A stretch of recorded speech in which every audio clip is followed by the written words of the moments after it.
Assalamualaikum warahmatullahi wabarakatuh. Saya Siti Nurain Pakaya. Video ini saya buat untuk memenuhi tugas akhir mata kuliah Akuntansi Keuangan Menengah. Baik, laporan keuangan yang lengkap untuk entitas tanpa akuntabilitas publik menurut SAK etap 2009 Part 3.12 terdiri atas neraca, laporan laba rugi, laporan perubahan ekuitas, dan laporan arus kas, serta catatan atas laporan keuangan. Tujuan laporan keuangan dapat ditinjau dari perspektif informasi dan perspektif pertanggungjawaban. IAI menggunakan dua perspektif tersebut sebagaimana dinyatakan dalam SAK etap 2009 Part 2.1.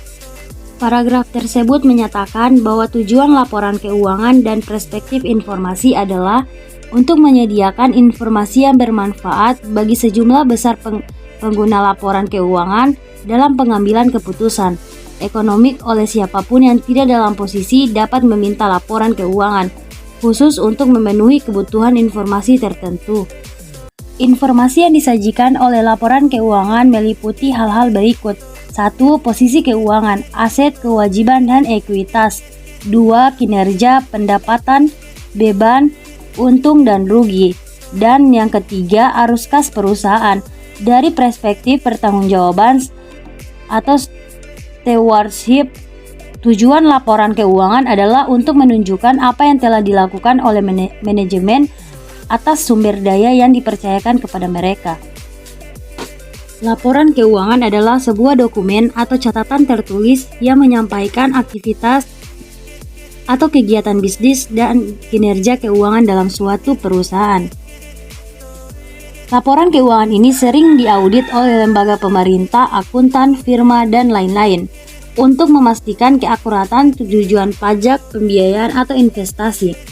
Laporan keuangan ini dibuat dalam periode tertentu seperti setiap bulan, 3 bulan sekali, atau setahun sekali. Kegiatan pencatatan ini sangat penting supaya perusahaan dapat mengetahui kondisi finansial secara keseluruhan. Dengan begitu, pemangku kepentingan dan akuntan perusahaan dapat melakukan evaluasi dan mencari solusi untuk mencegah hal-hal yang tidak terduga di masa depan. Karena laporan ini sangat penting, maka perusahaan harus memiliki seseorang atau staf yang detail dan cermat dalam membuat catatan ini. Orang tersebut juga harus bisa mempresentasikan kondisi keuangan yang telah dicatat kepada para pemangku kepentingan. Menurut Kazmir 2008, pengertian laporan keuangan adalah ringkasan dari suatu proses pencatatan, merupakan suatu ringkasan dari transaksi-transaksi yang terjadi selama tahun buku yang bersangkutan laporan keuangan. Terdiri dari neraca, laporan laba rugi, laporan perubahan ekuitas, laporan arus kas, dan catatan atas laporan keuangan.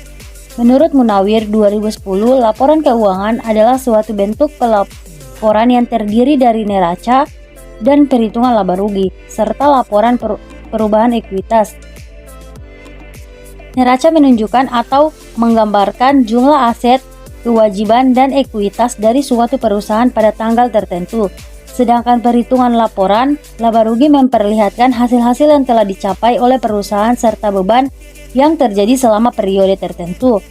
Dan laporan perubahan ekuitas menunjukkan sumber dan penggunaan atau alasan-alasan yang menyebabkan perubahan ekuitas perusahaan. Berdasarkan pengertian di atas, dapat diketahui bahwa laporan keuangan pada umumnya meliputi neraca, laporan laba atau rugi, laporan perubahan ekuitas, laporan arus kas, dan catatan atas laporan keuangan. Laporan keuangan tersebut merupakan suatu bentuk laporan yang menggambarkan kondisi keuangan, perkembangan perusahaan, dan hasil usaha suatu perusahaan pada jangka waktu tertentu. Menurut Fahmi 2011, tujuan laporan keuangan adalah laporan keuangan memberikan informasi tentang posisi keuangan, kinerja, dan arus kas perusahaan yang bermanfaat bagi sebagian besar kalangan penggunaan laporan dalam rangka membuat keputusan-keputusan ekonomi serta menunjukkan pertanggungjawaban manajemen atas pengguna sumber-sumber daya yang dipercayakan kepada mereka. Menurut Kazmir 2016, menyatakan bahwa tujuan laporan keuangan yaitu A. Memberikan informasi tentang jenis dan jumlah aktiva harta yang dimiliki perusahaan pada saat itu. B. Memberikan informasi tentang jenis dan jumlah kewajiban dan modal yang dimiliki perusahaan pada saat itu. C. Memberikan informasi tentang jenis dan jumlah pendapatan yang diperoleh pada suatu periode tertentu. D. Memberikan informasi tentang jumlah biaya dan jenis biaya yang dikeluarkan perusahaan dalam suatu periode tertentu. D. Memberikan informasi tentang jumlah dan jenis biaya yang dikeluarkan perusahaan dalam suatu periode tertentu. E. Memberikan informasi tentang kinerja manajemen perusahaan dalam suatu periode. F. Memberikan informasi tentang kinerja manajemen perusahaan dalam suatu periode. G. Memberikan informasi tentang catatan-catatan atas laporan keuangan. H. Informasi keuangan lainnya. Berdasarkan tujuan di atas, dapat diketahui bahwa dengan disusunnya laporan keuangan suatu perusahaan akan dapat diketahui kondisi keuangan perusahaan secara menyeluruh. Laporan keuangan yang dibuat oleh perusahaan akan sangat berguna bagi pihak internal maupun pihak eksternal, karena laporan tersebut akan memberikan informasi yang berhubungan dengan posisi keuangan suatu perusahaan. Sifat laporan keuangan menurut Kashmir 2016, laporan keuangan memiliki dua sifat, yaitu A. Bersifat historis. Bersifat historis merupakan laporan dibuat dan disusun dari data masa lalu atau data yang sudah lewat dari masa sekarang.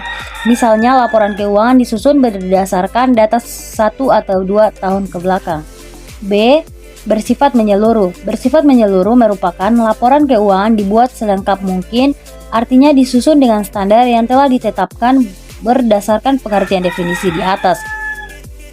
Dapat disimpulkan bahwa sifat laporan keuangan disusun dari data masa lalu yang pembuatan dan penyusunan sesuai dengan standar yang telah ditetapkan. Penggunaan laporan keuangan. Laporan keuangan pada dasarnya hasil dari proses akuntansi yang dapat digunakan untuk alat komunikasi antara data keuangan atau aktivitas perusahaan. Adapun pihak-pihak lain yang berkepentingan terhadap laporan keuangan maupun perkembangan suatu perusahaan adalah sebagai berikut. A. Pemilik perusahaan bagi pemegang saham, yang sekaligus pemilik perusahaan. Kepentingan terhadap laporan keuangan perusahaan adalah untuk melihat kemajuan perusahaan yang dipimpin oleh manajemen dalam satu periode. Kemajuan yang dilihat adalah kemampuan dalam menciptakan laba dan pengembangan aset yang dimiliki. Dari laporan keuangan ini, pemilik dapat menilai sejauh mana pengembangan perusahaan yang telah dijalankan manajemen. Bagi pemilik, dengan adanya laporan keuangan ini dapat memberikan gambaran berapa jumlah dividen yang akan diterima. Kemudian untuk menilai kinerja keuangan pihak manajemen dalam menjalankan kepercayaan yang diberikan. Penggunaan laporan keuangan. B. Pemerintah sangat berkepentingan terhadap laporan keuangan. Perusahaan tersebut di samping untuk menentukan besarnya pajak yang harus ditanggung oleh perusahaan tersebut, juga sangat diperlukan oleh Biro Pusat Statistik, Dinas Perindustrian, Perdagangan, dan Tenaga Kerja untuk perencanaan pemerintah. C. Manajemen laporan bagi pihak manajemen adalah untuk menilai kinerja manajemen perusahaan dalam mencapai target yang direncanakan dan juga untuk menilai kinerja manajemen dalam mengelola sumber daya yang dimiliki. Ukuran keberhasilan ini dapat dilihat dari pertumbuhan laba yang diperoleh dan pengembangan aset-aset yang dimiliki. D. Karyawan bagi karyawan. Dengan adanya laporan keuangan juga untuk mengetahui kondisi keuangan perusahaan yang sebenarnya.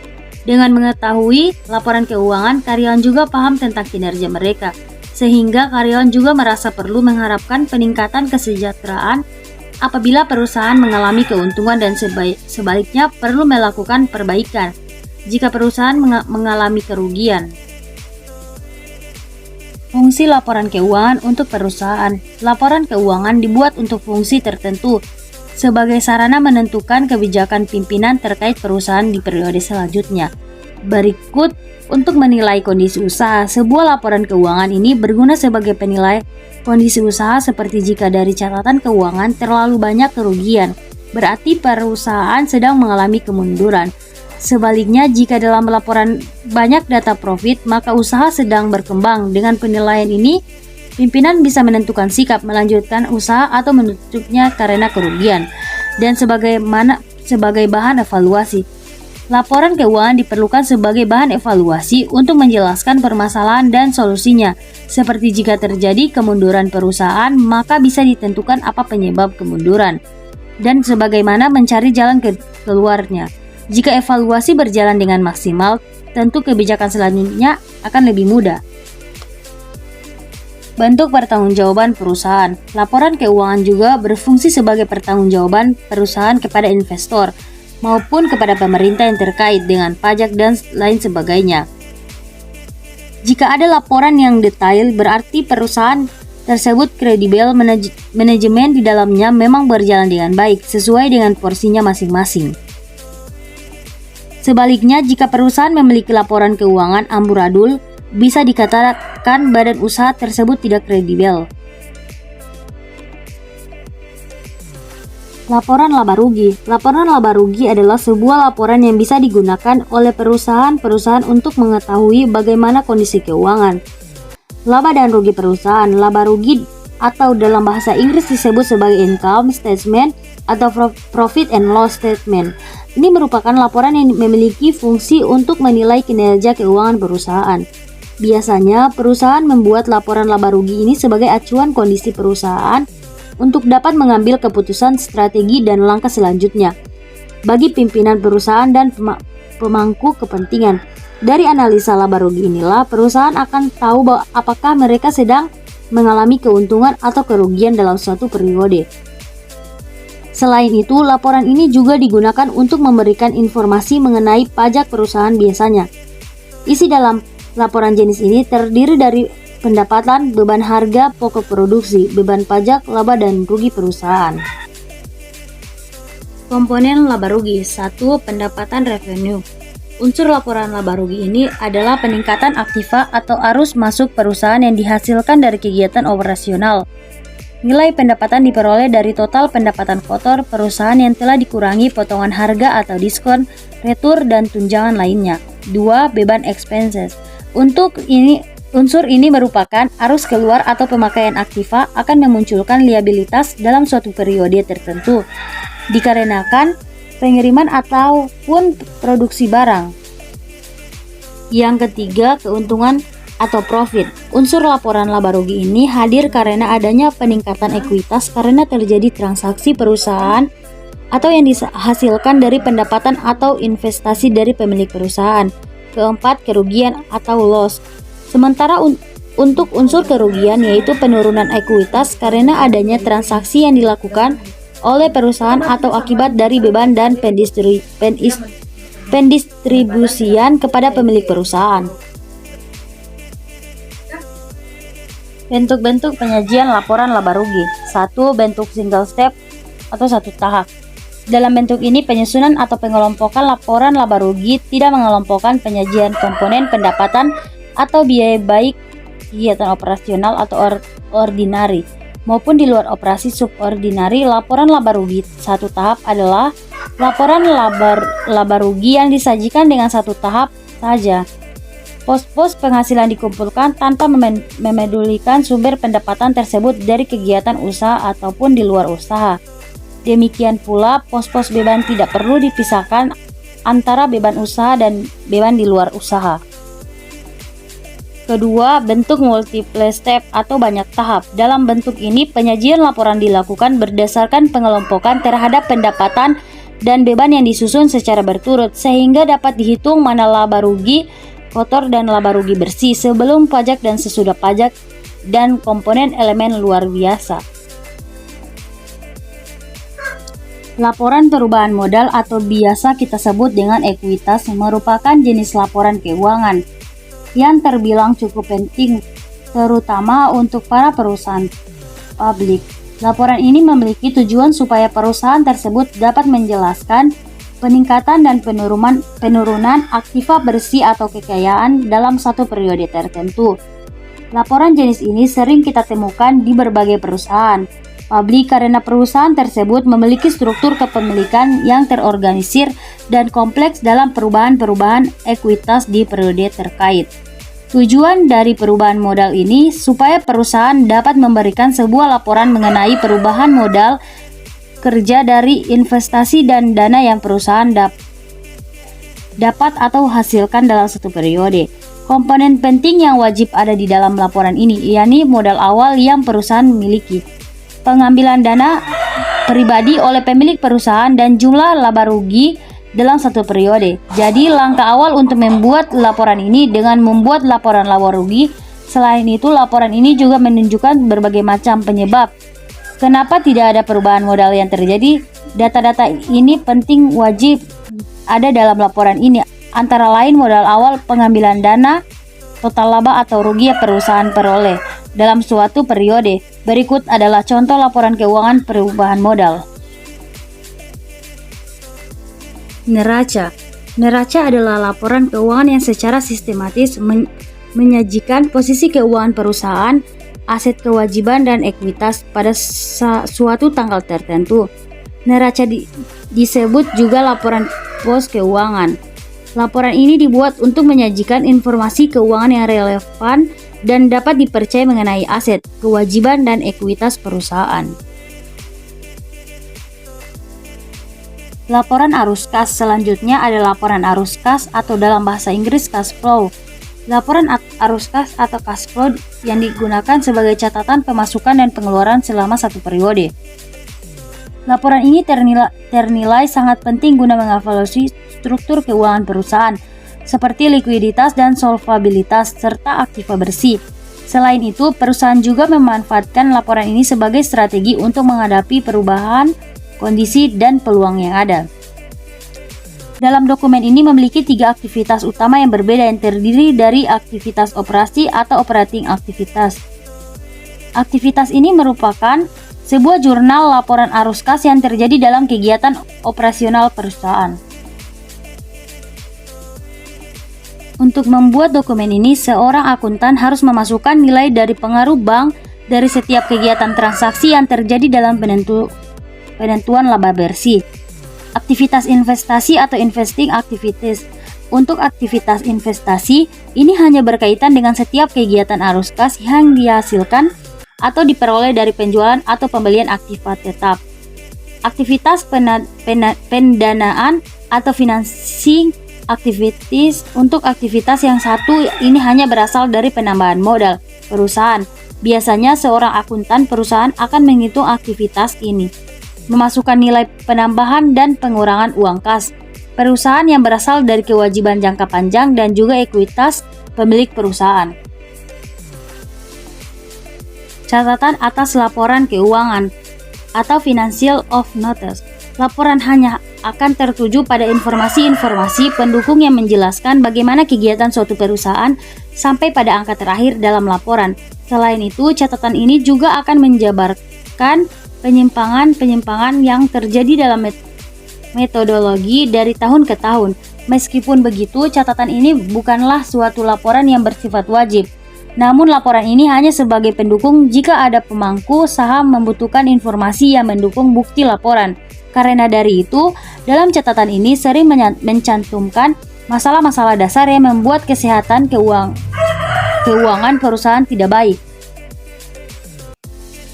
Berikutnya, studi kasus laporan keuangan perusahaan Taylor City. Berikut neraca saldo setelah penyelesaian. Berdasarkan neraca saldo setelah penyelesaian di atas, maka Taylor City perlu membuat A. Laporan laba rugi, B. Laporan perubahan ekuitas atau modal, C. Neraca, D. Laporan arus kas, E. Catatan atas laporan keuangan. Laporan laba rugi periode 31 Desember 2021. Rumusnya yaitu total pendapatan kurang total beban. Pendapatan Taylor City, pendapatan jasa 127 juta. Pendapatan data yang kedua yang perlu kita isi yaitu beban-beban. Beban gaji pegawai 7.500.000, beban listrik air telepon 5 juta, beban rupa-rupa 3 juta, beban iklan 500.000. Total beban yaitu 16 juta. Kembali ke rumus awal, mencari laporan laba rugi adalah total pendapatan kurang total beban. 127 juta kurang 16 juta, hasilnya 111 juta. Dan karena hasilnya positif, maka perusahaan mengalami laba. Yang kedua, perubahan modal. Nah, karena perusahaan ini mengalami laba, maka rumus yang ditulis untuk perubahan modal yang kita gunakan adalah modal awal ditambah laba dikurangi price.